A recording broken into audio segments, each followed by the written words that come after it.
Idul Fitri 1446 Hijriah, puluhan anak yatim dan juga fakir miskin di sekolah, maksud kami di Min 1 Banda Aceh, berbelanja kebutuhan baju lebaran secara gratis. Berikut informasi selengkapnya. Puluhan anak yatim dan fakir miskin di Min 1 Banda Aceh berbelanja secara gratis di Pasar Aceh, Kota Banda Aceh. Para siswa ini memilih sepatu dan baju secara bebas untuk kebutuhan Lebaran Idul Fitri 1446 Hijriah.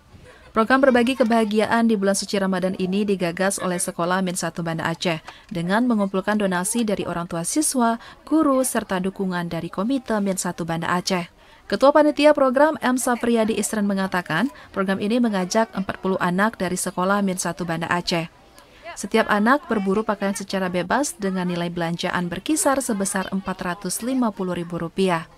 Ia juga mengungkapkan program ini dilakukan karena sebagian anak yatim tidak dapat berbelanja kebutuhan lebaran karena sudah tidak memiliki orang tua, sehingga dengan program ini dapat berbagi kebahagiaan bagi mereka yang membutuhkan.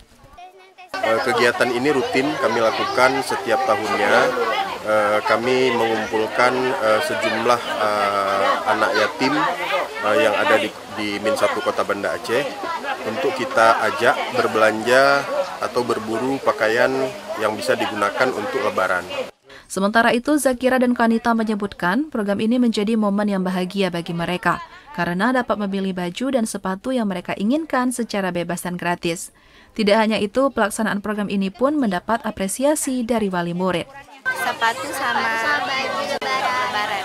Alhamdulillah kami senang dan bahagia karena dapat baju lebaran sama sepatu pilih-pilih sendiri. Alhamdulillah kami senang, bahagia, bisa pilih sendiri walaupun dari orang tua. Program seperti ini sangat membantu anak-anak kami untuk mendapatkan kegembiraan di hari rayanya.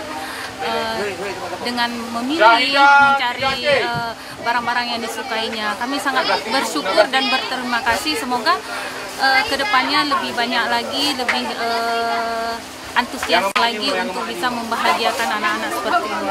Kedepannya diharapkan antusias masyarakat semakin meningkat sehingga program ini terus dilakukan setiap tahunnya. Banda Aceh, Muhammad Ilyas, TVRI Aceh melaporkan.